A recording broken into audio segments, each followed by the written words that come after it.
All right, ladies and gentlemen, it is time for more One Piece. Let's go ahead and get started, everyone. Yo, peoples, Qushu 92 here. Welcome back to more One Piece. And I pulled up Viz, and it shows that apparently we're not going on break after this chapter. So my assumption was way off from yesterday's reflections. Hold on, let me make sure. Is everything good?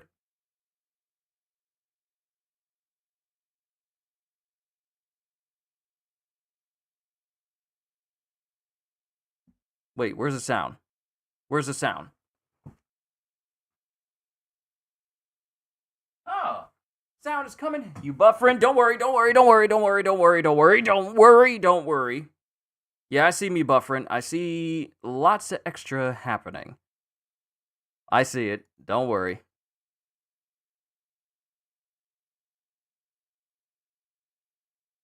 I couldn't hear any sound. Because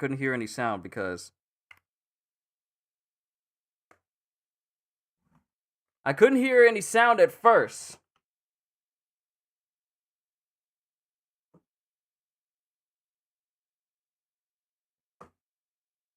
So it was coming through my my earphones momentarily, but I couldn't really even hear you guys all that well. But yo,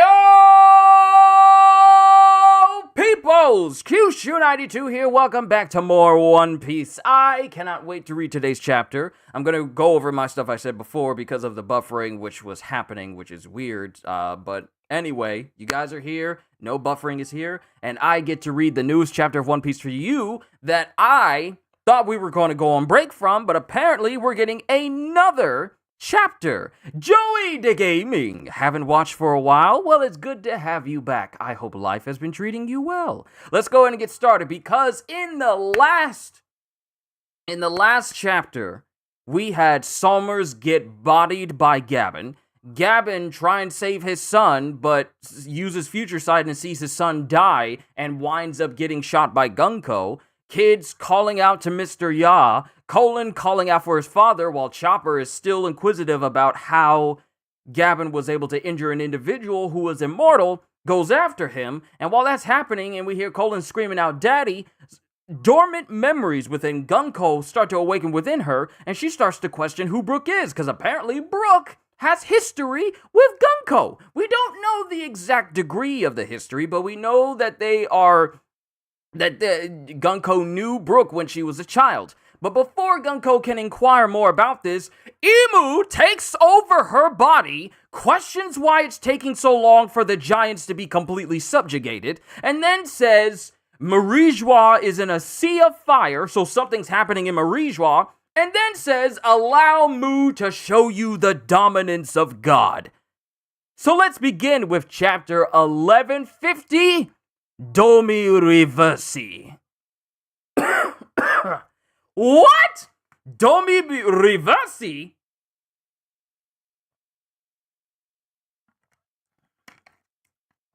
Chapter 1150, Domi Reversi.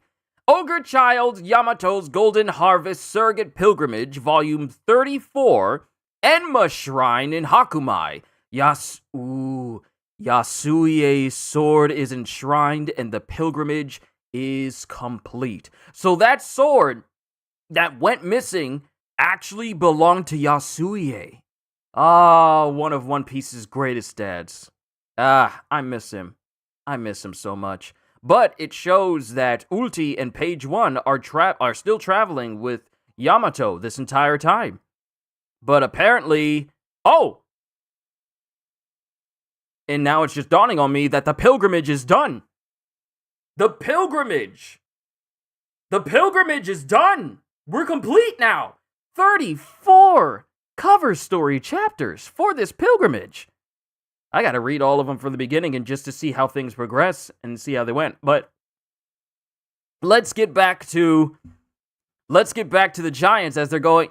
Some of the giants are going, "The children! Oh, thank goodness they're safe." Some of the giants have made it to the children. "Mister from the bar, my daddy," and this is Colin going, sister from the bar! My daddy fell down into the underworld! What? Mr. Yard did? It was that lady! Watch out for her! Daddy! Mama! She's floating. Wait, Gunko is floating in the air. Gunko is floating in the air. She's floating! Poor kids. She must have been so scared. Come, let's... And then all of a sudden...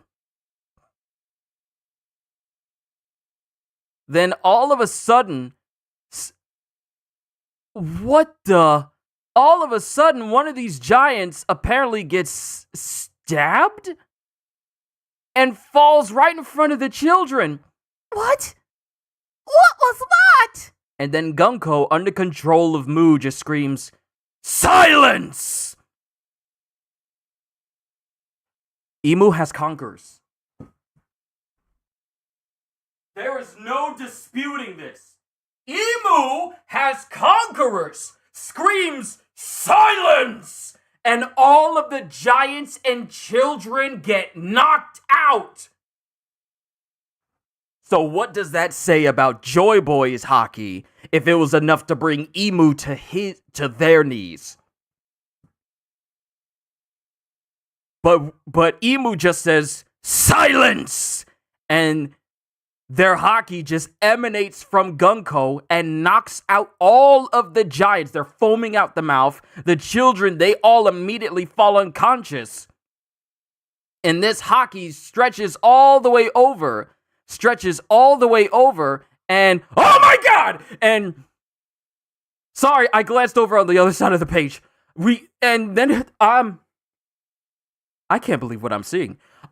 We have Dory and Broggy as they go, "Hey, snap out of it!" Because members of the giant pirates are falling unconscious because Emu's hockey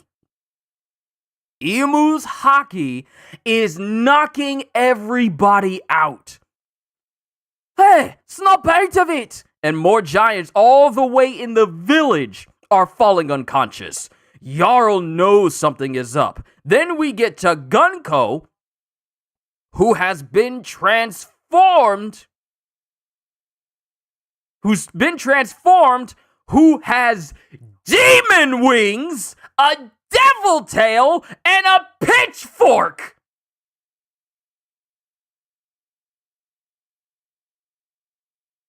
And apparently Emu is capable. Emu's a demon. Emu's a devil, a literal devil. Emu opens up an abyss circle, and it shows, and through, I think these are cannons. Cannons come out, the nozzles of cannons come out, and it aims at the giants, and Emu blows up the giants. And then we see a half panel spread of Gunko floating in the air under Emu's control with giant demon wings, a long tail with a point on the end, like you would see with trademark devils, and a long 3-pronged pitchfork. And Emu speaks. "All resistance must be quashed. Is this the best thy sleeptids can do, Killingham?" And then Killingham, sweating, goes, "Not so, Great One. The nightmare holes remain open. They continue to spawn monsters from every nightmare found on the island. There are creatures from dreams with no concept of death. They can be revived at any time on my command." "Lead the line of whelps, Somers." And it shows Somers as Somers starts to get up and he starts regenerating. And the Straw Hats are witnessing this. Right away, as you command." And then Usopp goes, "What? He's still alive?" And then we get Jimbei. "Is that the same woman up in the air? She seems different from before." And then Robin goes, "Where's Luffy's group now?" And then Nami chimes, "Emu is a devil. An actual demon. Like an actual demon."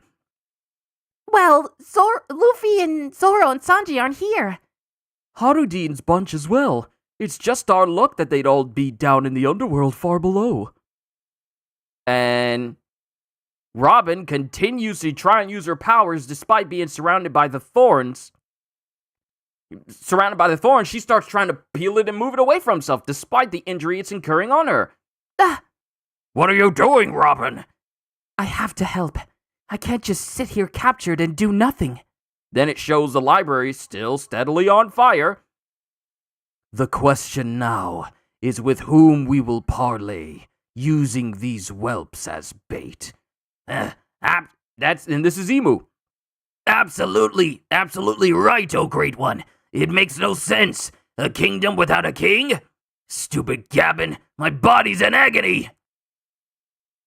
And then it cuts to Emu speaking, going, Dory the blue ogre, Broggy the red ogre, I charge thee with dominance over this land. Thou wilt be kings. Are you with the holy knights? And then Broggy grabs on to Gunko under Emu's control, just immediately grabs him and grabs her. And mind you, Broggy is not too happy. You're the one who's driven Elbaf to madness. Go on ahead, Dory. Join them, boys. Sure thing, Captain. Take care of yourself, Broggy. Now give back the children. How many of you are there? Understand, Broggy. Thou wilt meet with Beard Hill Jarl, cut off his head, and hold it aloft. Emu is a literal demon! Because Emu creates another abyss circle. And out of this abyss circle is literally the Necronomicon! It's literally...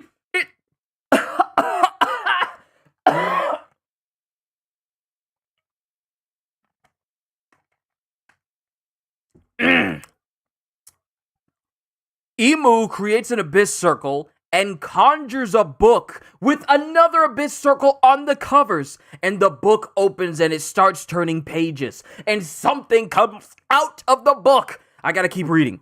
We're not even halfway through. Oda, this is a chapter we don't go on break from? Understand this, Broggy. Thou wilt meet with Beard Hill Jarl. Cut off his head and hold it aloft. Then announce to thy people that we are the kings of Elbaf. And from this book, we get Broggy going, Never! This is our country! You can't tell us what to do! And from this book, Emu conjures a giant double-barreled flintlock pistol and a small dagger, of which Emu then stabs into the hand of Broggy. Stabs into the hand of Broggy, and then takes the double-barreled flintlock pistol and goes, But it will not be for nothing. I give thee the power of evil, and proceeds to blow Broggy's hand right off!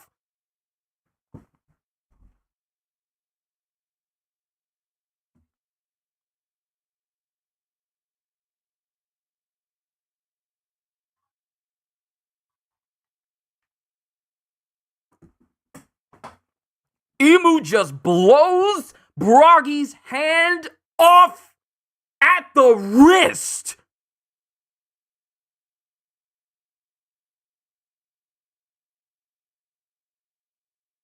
Ah! The captain's arm! What happened, Captain? I don't believe it! She took off his mighty arm! She'll pay dearly for this! And then Emu continues to speak. In exchange for some measure of thy lifespan, thou wilt receive an undying body and uncanny strength. Under fealty to Mu, thou art unbound by common sense and logic. Demons are the only proper... What in the world? Huh? What? What?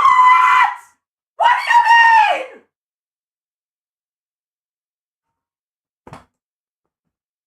Demons are real. Demons are real. Demons are real.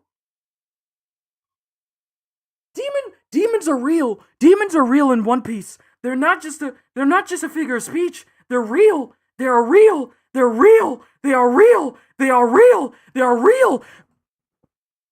In exchange, now we know how immortality works. In exchange for some measure of thy lifespan, thou wilt receive an undying body, an uncanny strength. Under fealty to Mu, thou art unbound by common sense and logic. Demons are the only proper form for life to take.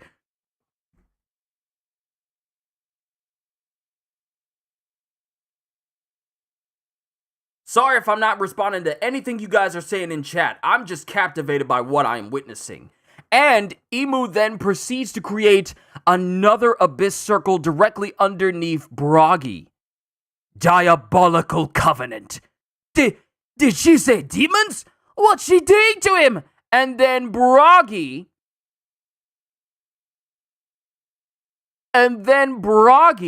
starts to fall into the circle as it's encircled by fire.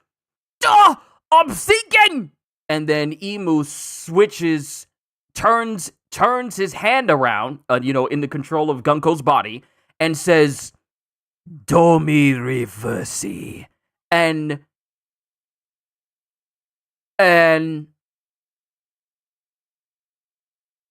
the abyss circle that holds Broggy starts to forcibly flip over. And then all we have is the bottom half of Broggy sticking out of the other side of the hole, but this does not, it's different. Captain! Wait, stop! And all we see is just the bottom half of Broggy sticking out of the air. And then that part of Broggy starts to move and rise out of the circle. And we see Broggy's face, where his whole countenance is changed. His eyes have widened over and they're glowing. And he has gained sharp teeth. Huh? And Emu just turned Broggy into a...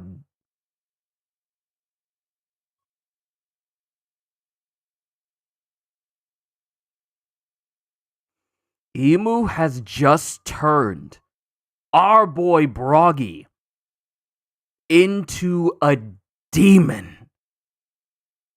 Not figuratively, actually. He now has black horns coming out of his head.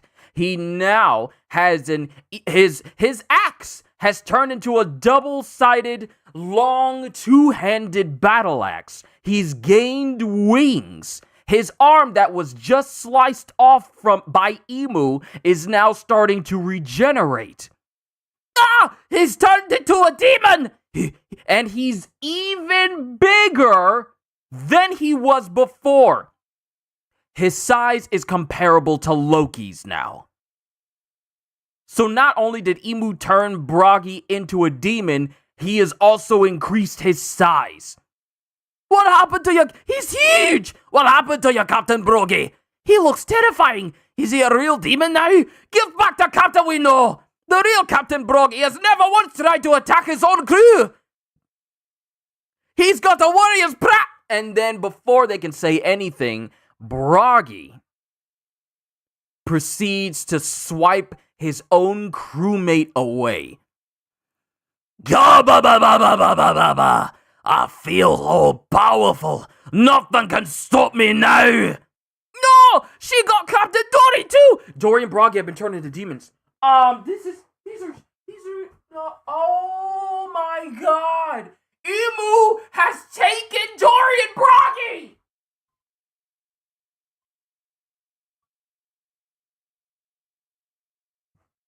This is a chapter we get on the first day of June?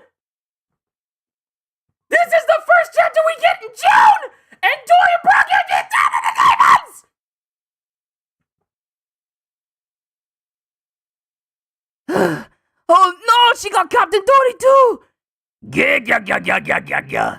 Come along, boys. It's time to kill Jarl.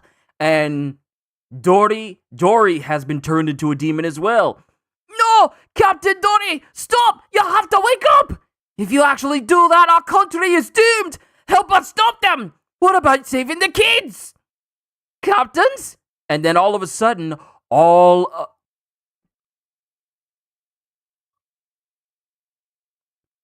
of the giants that are still there, Emu turns them to. They start getting flipped and dummy reverse-eyed by Emu, and they all rise back up as demons under Emu's control. Was it because they were standing in between the two of them? It can't be. Just keep your distance. And then there's more screaming, and we just have Emu still in control of Gunko's body. And then we have Dory. Then we have Dory and Broggy saying, "Not bad. So this is the power of Elbaf." No, this is Emu going, "Not bad. So this is the power of Elbaf." As Emu has turned all of the classic giant pirates, turned them all into demons, made them even bigger than they were before, along with an endless supply of sleep tids from Killingham, the other giants are running. Not bad. So this is the power of Elbaf. It will not be destroyed, but preserved and ruled over. Perhaps it is time to stay and watch to see how useful they will be in war. And we cut back to the village, and we have other giants going, "Please, Chief Jarl, you must flee! Something's wrong with Captains Dory and Broggy! Run for your life!" And then Jarl, with a determined look on his face, goes, "Never tell a warrior to run from battle." That's the end of the chapter.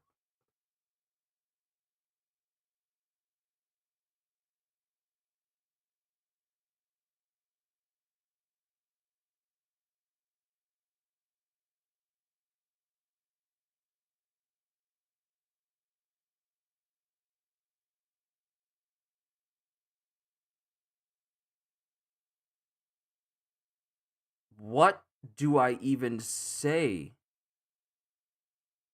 to this chapter? Emu has conquerors. Emu can conjure anything out of their abyss book, like a giant double-barrel flintlock pistol. Emu can turn people into demons? And there's seemingly no limit? Emu's hockey is so strong it knocks out both giants and children without distinction? What do you want me to say to this chapter? Let me see everything you guys have said. Let's see. So does this mean that Yamato is coming to join us? She has wings, but the higher-ups in the world government want us to believe that the D-Clan are the devils. Pace yourself, Captain. I know this chapter is bananas. Here's a crazy question. If Marijwa is in chaos right now, then why is Emu concerning himself with what's going on in Elbaf? His priorities are warp. That's a good question. I don't think he is the real Broggy. I think he's some kind of clone.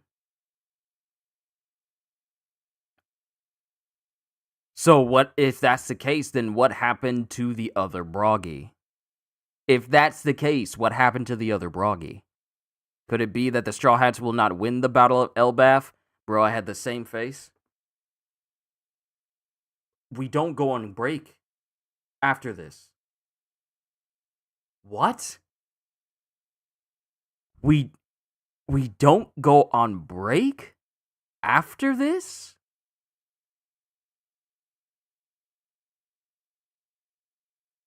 What do you mean? Okay, so now we know how immortality works because Emu basically just explained it to us.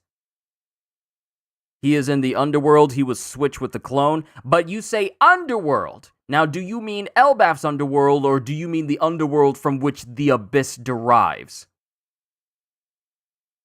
Because one, we don't even know if there is an underworld. We don't know the specifics of people of Domi Reversi. We don't know the specifics of it. So it's too soon to say, like, oh, it's just a clone. For all intents and purposes, as it stands right now, they're gone. Dory and Broggy are gone until Oda confirms what has fully happened to them and if they can be turned back. If it's a matter of them being turned back, then they're not clones and they've been fully transformed into demons. So I'm not going to say there's an underworld from the abyss if it hasn't been confirmed yet. I don't reach that far. I try not to. But we need to go over, Oda? We need to go over the fact that Emu is a literal devil. An actual devil. What do you mean demons are the truest form that life should take? What do you mean that demons are the true form that life should take? What do you mean? Okay. I'm gonna pull up this synopsis. Ain't no way.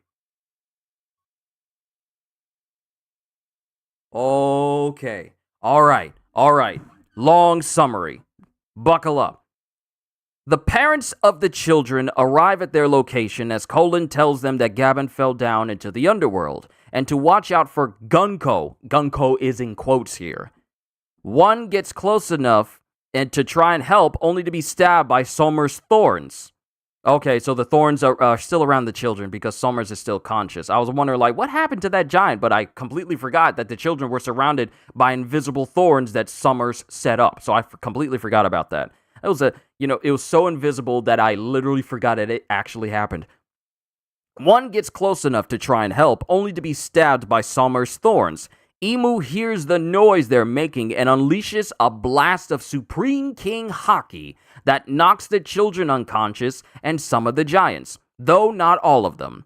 Emu then sprouts devil-looking wings and a tail along with a trident, to which they draw a magic circle and summon cannons to blow the giants away. So my thing is, Emu can use these abyss circles to bring forth anything they want, including cannons that are already ready to fire on their adversaries. Just bring up a circle. Just bring up an abyss circle, and it just fires on people, just instantly. So we have so we got straight up spatial manipulation and matter creation. I thought that Emu, I just asked this question yesterday when we were going through all the reflections of the 2 chapters we got in May. What else could Emu do? And I said that Emu was about to flex. I said this when Emu showed up in Gunko last Sunday. I said it, that Emu was about to flex. I said it vocally for everyone to hear, and Emu does just this in this chapter. Let's continue. Emu asks Killingham if this is the limit of what his MMAs can do. Emu literally has a Black Clover grimoire. Emu has a grimoire! I jokingly said Necronomicon, but Emu has a grimoire of which they can summon whatever they want. So I am definitely going to look up Emu's page and see even more descriptions of what Emu can do, because we today we learned. I say this because they were switched. First, we see Broggy sinking up to his torso, and then Emu turning him upside down. But I picture it, okay, so the way I picture it is the same way Danny Phantom transforms from his normal human state into his ghost state.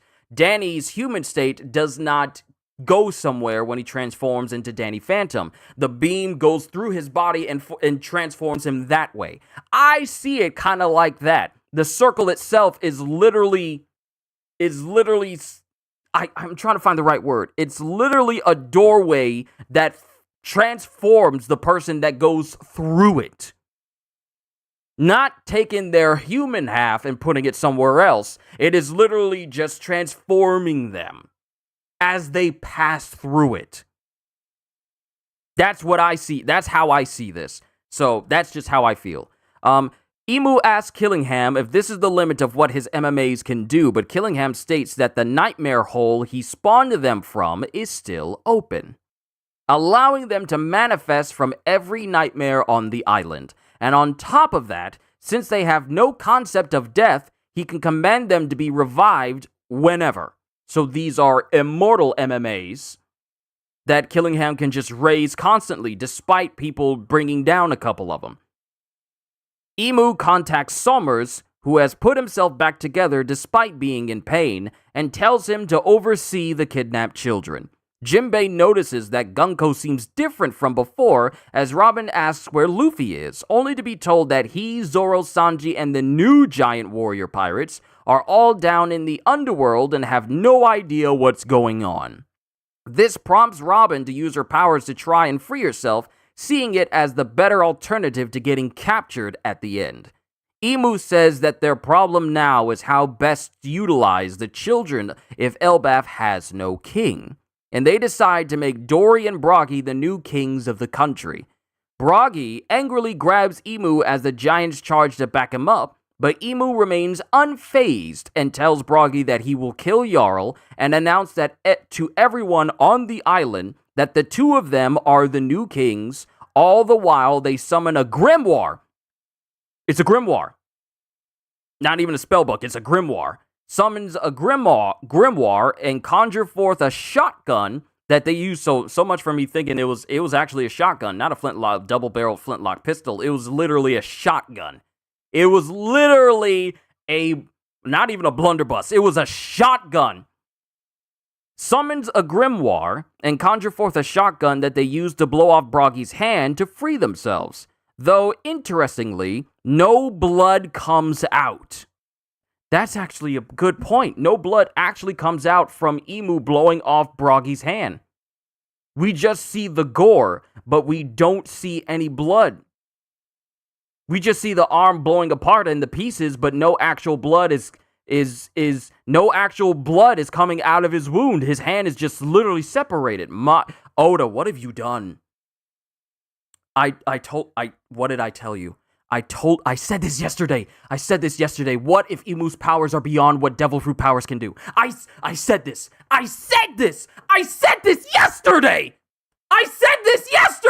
What if Emu's powers are beyond what Devil Fruits can do, and that makes him the first individual to wield powers outside of Haki and Devil Fruits?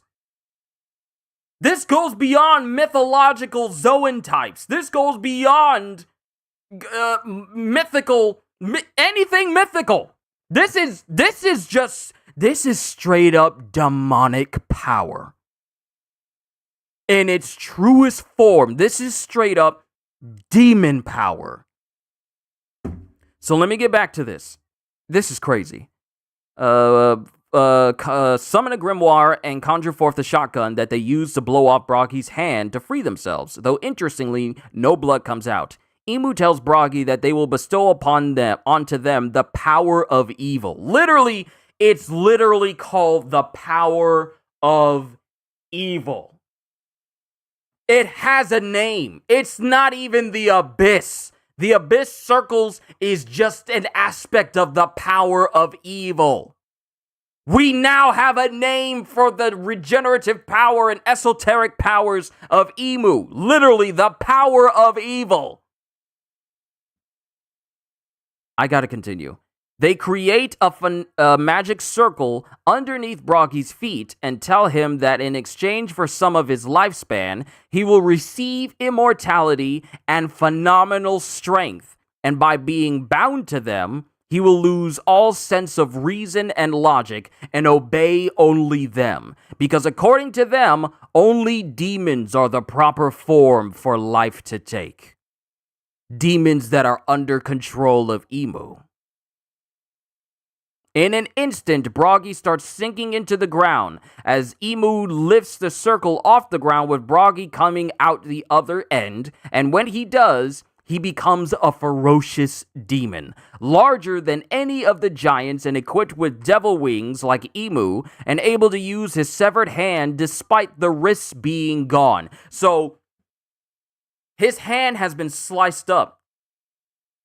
I don't get it. How do you lose some lifespan but get immortality? I mean, you use years off of your life you normally would have had, and in exchange, you essentially become immortal.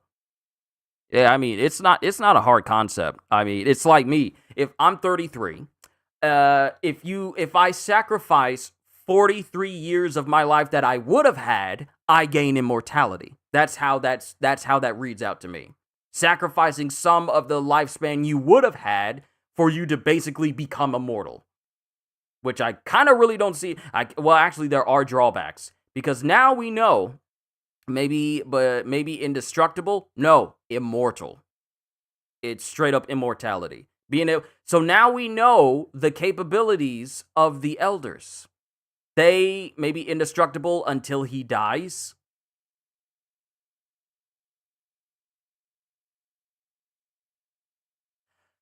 Cohagen? Let me... You know what immortality means, right? You know what immortality means, right? They're not aging anymore. It's not he's indestructible, he's now immortal. So it's not like maybe he's indestructible until he dies. He can no longer die now. He's basically immortal. That means you can't die. So by sacrificing the years he would have had, yes, but there is a fracture in logic by all means. Because if you're still stuck on the how do you lose years of your life to gain immortality?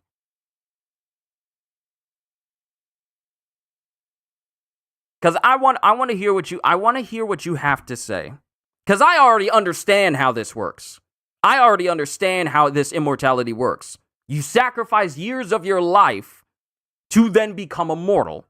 You sacrifice some of your lifespan, but you gain immortality. Yes.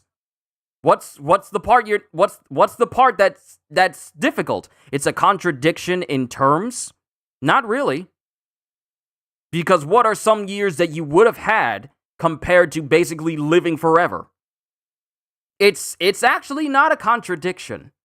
Because we're so used to just immortality just being that, and you're just immortal forever. But I see it as the same way as Big Mom sacrificing and taking pieces of a person's soul in order to infuse stuff with, her soul ability. Or her sacrificing a year off of her life to gain even more power.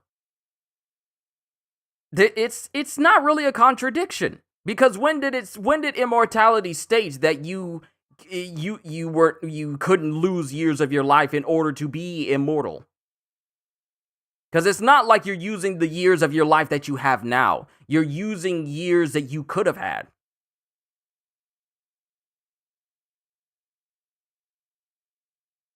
At the same time, I get vampires are supposed to be immortal, but you can kill them with a stake in the heart, holy water, or garlic. They're immortal because they have to consume blood, though. That's the prerequisite. They're immortal as long as they consume blood. But here, you sacrifice some years off of your life, and you then become immortal. I don't see a contradiction, and I don't see how this can be confusing. I honestly don't understand how this can be confusing.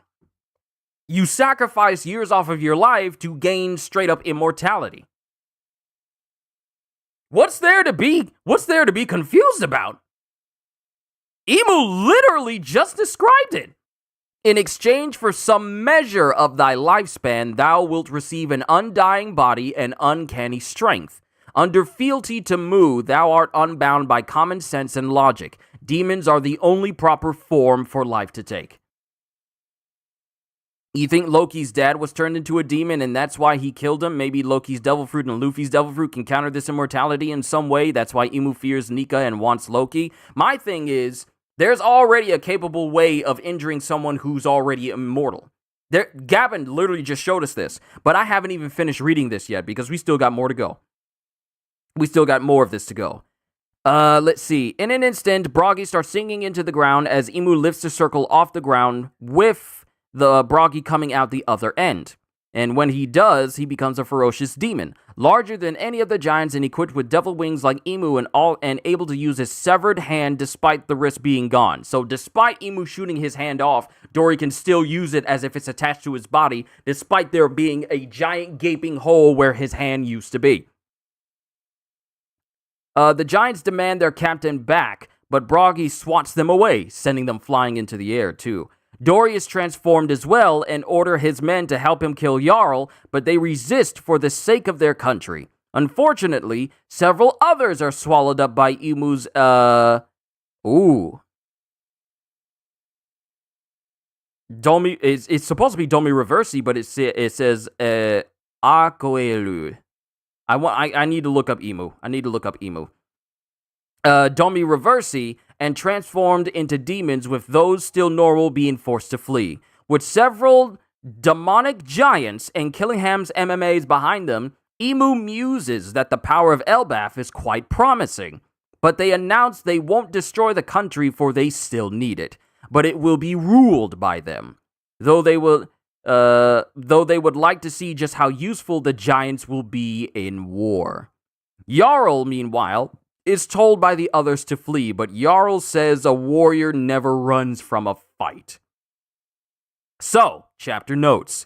Emu, possessing Gunko's body, uses Conqueror's Haki to take out several of the giant adults, as well as the children. Salmers is slowly healing from the injuries that Gabin inflicted upon him. Robin is attempting to free herself, as there's still time to save the Owl Library from burning down. Dory and Bragi attack Emu, but Emu deciding that since Elbaf has no king, they will remake them into demons that will become Elbaf's kings that will serve under them. In exchange... that's Nightbot telling me to hydrate.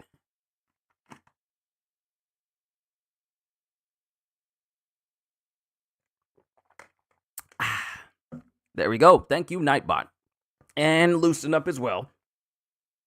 In exchange for a portion of their lifespan, Dory, Bragi, and several giant warrior pirates that were too close to their captains are turned into demons that are the same size as the ancient giants. So I was not far off when I said that Dory and Bragi and all the rest of them have reached a size comparable to Loki. Emu sends the demons to kill Jarl, and Jarl refuses to flee as he is a warrior.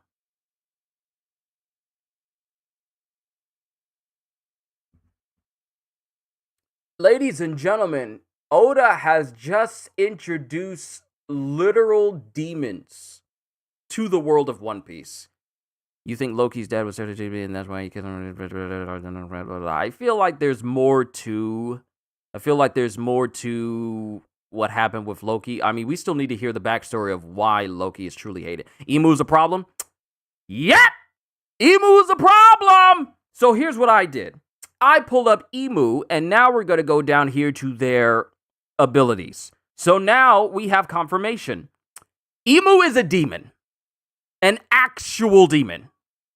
An actual demon. Not figurative, not metaphorically or poetically or theoretically or in any other fancy way. He is a demon, straight up.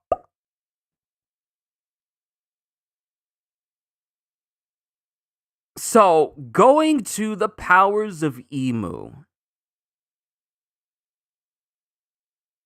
Now, Emu's powers are seen as demonic powers. So, down here, with the techniques, we have Akuaru, which is literally means Akuaru. Literally means devil's contract. Emu creates an abyss in the air with their hand, which they throw down beneath their target for them to sink into. In exchange for a portion of the target's lifespan, they are transformed into a demon that possesses an immortal body and greatly enhanced strength. In this condition, they become intoxicated with their overwhelming power and lose their sense of reason, and are even willing to turn on their own comrades. The name of this technique is likely is likely a pun on the Japanese words aku and waru, which means evil. In the Viz manga, this pact is called Diabolical Covenant. And just like Ozzy said, Imu is a demon claiming to be a god.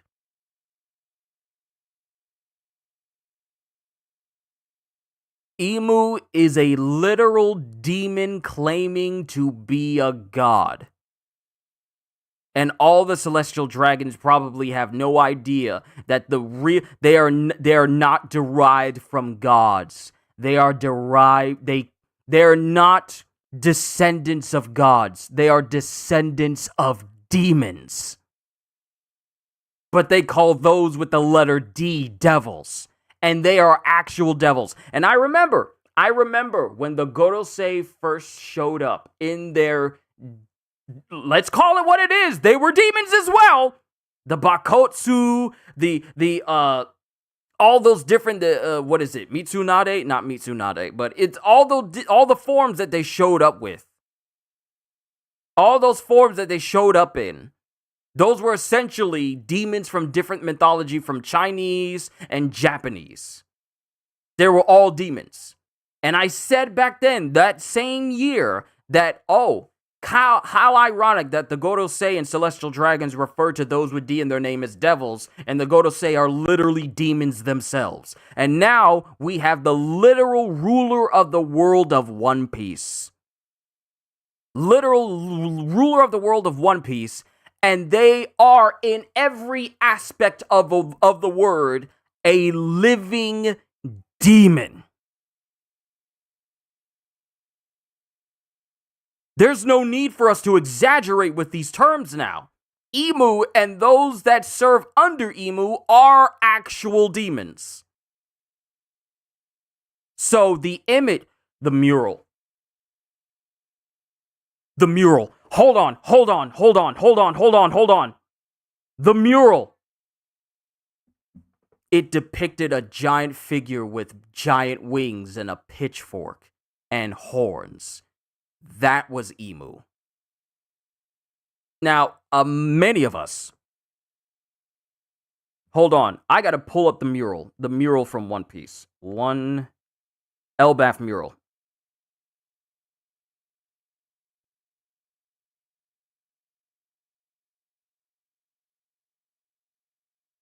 No, okay, so the mural does not show this winged figure with the pitchfork, but they have horns and giant wings on their back. And they're holding what appears to be the sun in their hands. That's Imu. That's Imu. That has to be.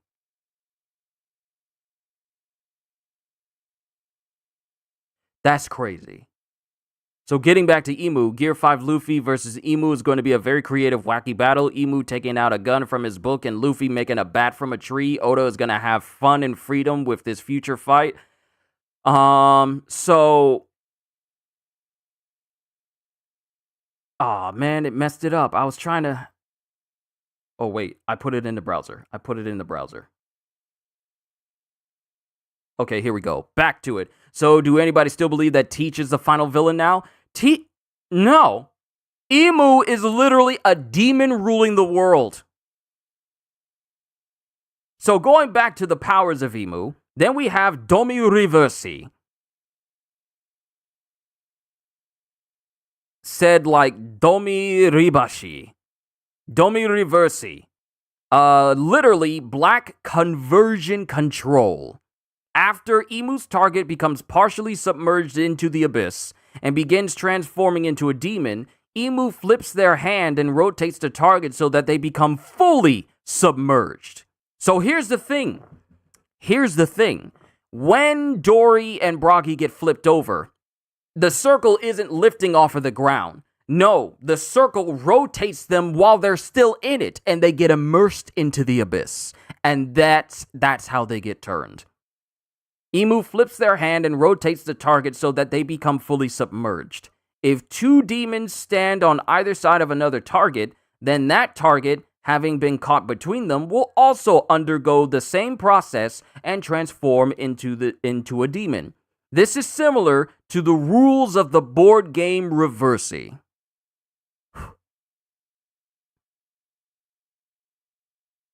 And then amongst the weapons of Emu, well, one, we realize that Emu has Haki. But I have to say again, what does that say about Joy Boy's Haki if it's capable of bringing Emu to their knees? So Emu's Haki may be strong, but it's nothing compared to Joy Boy's. So let that moment of solace just sink in. So, Abyss. Emu can seemingly make use of the Abyss in combat, manifesting a pentagram-shaped portal with their trident through which can appear a pair of cannons to fire projectiles at their target. When invoking their Akuaru to transform their target into demons, Emu utilizes an Abyss created underneath the target. And then, of course, Haki. Emu is one of the few people able to use Conqueror's Haki. When possessing Gunko's body, powerful waves of Haki began to radiate out from her body, resembling black lightning. Emu is capable of unleashing Supreme King Haki over a vast area to incapacitate multiple giants across Elbaf, including warriors of the giant warrior pirates. Oda has been watching too much Evil Dead, or maybe he's been reading a couple of chapters of Black Clover. So, weapons. Emu possesses a saber, which they use to cut apart wanted posters and photographs to stab them. Whether or not they have any skill in wielding it is unknown. While possessing Gunko's body, Emu manifested a large black trident with arrow-shaped prongs. They appeared to use this weapon in the creation of an abyss portal to summon a pair of cannons. Emu possesses a levitating book with a pentagram on the cover that they can summon to their hand via the abyss. From the pages of this book, Emu can manifest a dagger that they use to stab Broggy's hand and free themselves from his grip, and a huge double-barreled flintlock pistol. I knew it was a pistol. Who said it was? They said it was a shotgun, but it was a pistol. Flintlock pistol that is powerful enough to blast straight through Broggy's arm and sever the giant's hand from his body.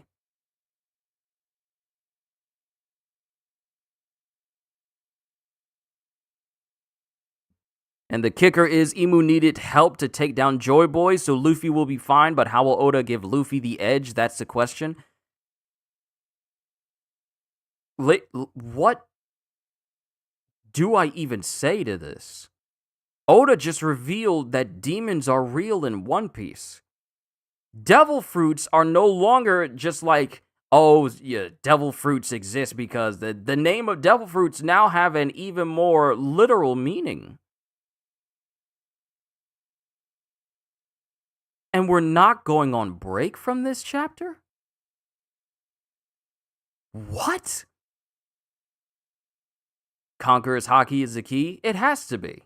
Because if Conqueror's strong enough Haki, and we already had this discussion yesterday. We talked about Haki and all of its different facets, and how Kaido has been right the entire time. Only Haki can truly transcend all. Which means that Haki is going to be necessary to fight against the abyss and the powers of Emu.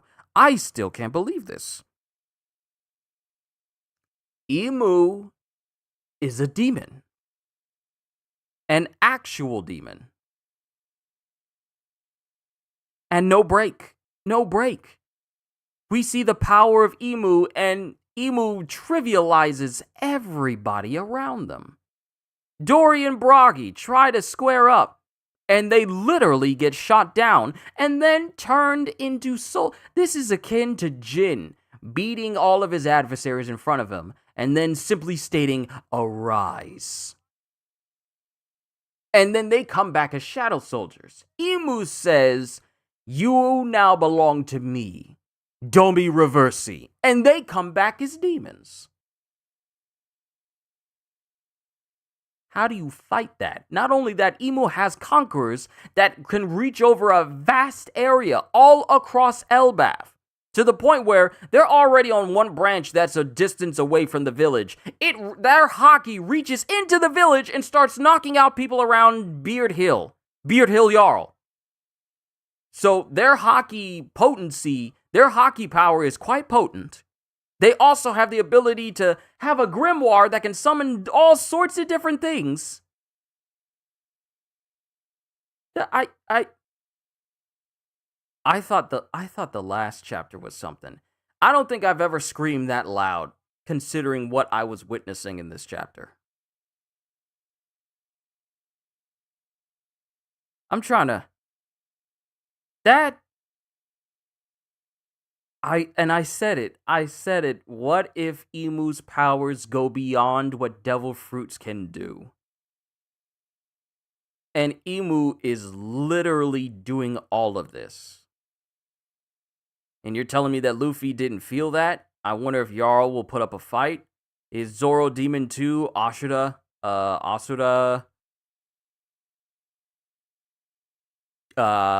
Maybe. There has to be a side effect. Emu can't just go around and possess people. There has to be. There has to be a caveat to this. There's a caveat to every single ability in One Piece. There's always a caveat to it. Devil fruits, it's Sea Prism Stone, and the water. And hockey. That's the caveat to devil fruits. For hockey users, it's their willpower and their emotional state. So there's always a way around some sort of power in the world of One Piece. There's always. But I don't think we're going to see it for a minute, though. Now you mean to tell me that amidst all this chaos that we have of Elbaf, Emu is literally everything has a weak point. Yeah, you're right. Everything has a weak point. Because I'm not going to say that we are never going to see Dory and Broggy turn back into their usual states again. There has to be a way to change them back. There has to be a way to turn them back into the giants that they were. But I feel like it's probably going to be a while before we see the weakness of Emu in some way. Or the way around their powers in some way. What we're witnessing is Oda saying this is the power that stands to threaten all life. Emu literally just said that demons are the purest form of life. Emu telling me, not Emu, but Nightbot telling me to hydrate, but I've already drunk all of my water. I'll be fine, Nightbot. I'll be fine. Emu's powers felt very, Big Mom-esque.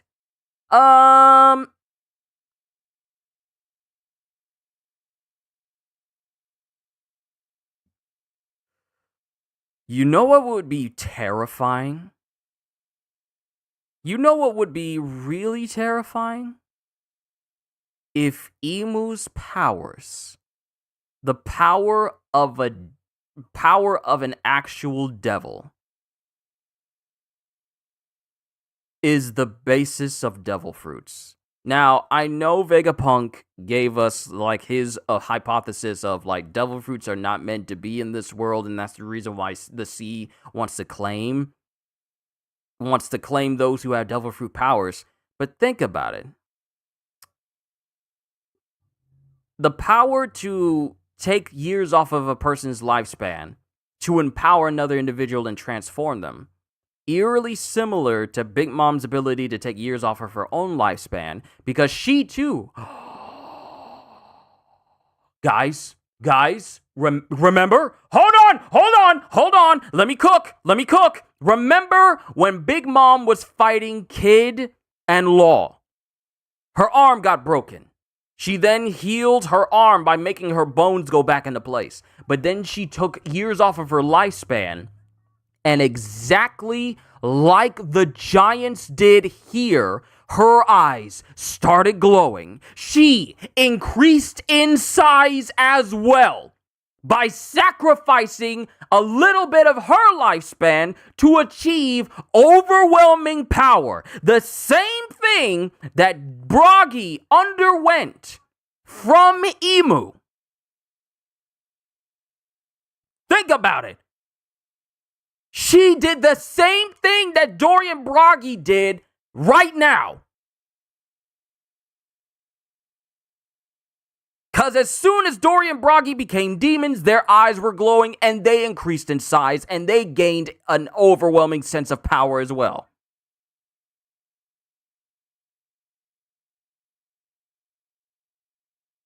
What if Emu's powers is the basis of devil fruits themselves? But then again, it can't be, because if that's the case, then how did the Nika fruit become a thing?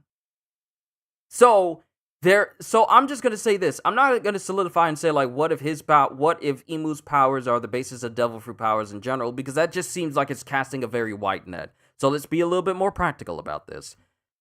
There are some similarities. But yeah, Ozzy is right. Compared to Emu, Big Mom's powers of manipulating the soul and empowering herself pale in comparison. Vastly. How just Big Mom can't summon shotguns and stuff, but aside from that, they're very similar? Exactly. Emu's powers reaches a very wide net of capabilities that I don't think we've ever seen from any mythological Zoan type or any special devil fruits. Now, mind you, we have yet to see the devil fruit of Loki. So who's to say that this so-called legendary devil fruit has the capabilities of combating someone like Emu along with Luffy? Flintlock pistols, I misspoke there. You're fine. Don't even worry about it. We need a Nika and Emu black backstory. We do. I wonder if what if Blackbeard's devil fruits are a match against Emu, since they both are some kind of darkness. See, here's the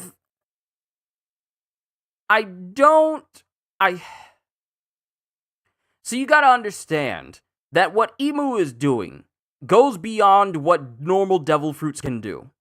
It is straight up otherworldly.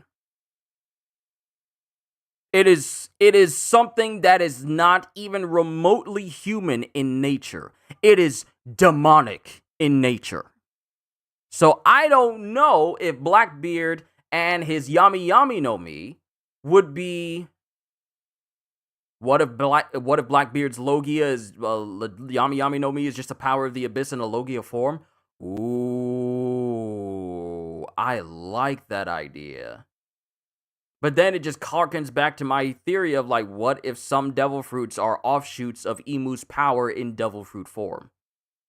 But I'm crossing over into what if territory and speculation and hypotheses. So, but Oda, and we're not going on break. We're not going on break. Really?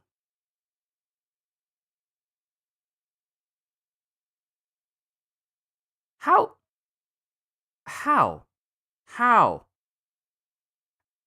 Oda just cooked us in the beginning of June.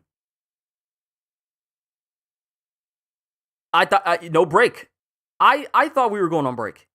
I thought we were going on break. I thought maybe this was going to be cutting away from Emu and we go back to Luffy and everyone. No, we continue with Emu. Emu flexes on everyone and turns an entire horde of giants into demons. Under their bidding. Oda cooking and the food smells good. It does. I got food on the way and I can't wait to eat that. I'm kind of been padding for time, hoping that the food would get here so that way I can end One Piece, eat my food, and then to continue with Sakamoto Days, because I also still got a One Piece episode to do as well. But how do you even... I gotta see Roger's reaction to this. I gotta see Roger's reaction. I have to know how he responded to Emu being revealed to be an actual living demon. Perfect timing. That sounds like family. All right, ladies and gentlemen, what we have here is there are demons in One Piece. They are very real, and they are trying to take over Elbaf. But now that food is here, I'm going to go ahead and eat some food, and once I'm done, we'll move on to Sakamoto Days. This was a 100 out of 100 chapter. This was easily one of the best chapters of this year. Easily one of the best chapters of this year. And we're not going on break. That's crazy to me. But time for me to eat. All I can say to everyone here, whether you're new to the channel or you've been here for a hot minute, all I can say is I have no idea what you're talking about, CDs. See you next week. Yeah, also this week, the Nintendo Switch 2 comes out, so look forward to more content concerning that. But I'll cover everything I'm going to be doing in June in a June update video for both members and for everyone else as well. Hope you all enjoyed. Let me go ahead and stop now before I keep rambling. There's just, oh my goodness, there's just so much I want to say. Don't be surprised if I make a short just still talking about this. Hope you all enjoyed. Can't wait to see you all in my next video. Like, comment, and subscribe if you haven't already, because I am always looking forward to entertaining you. And because I know you're coming back anyway. So have a fantastic day. And once again, as always, later, peoples! There are demons in One Piece.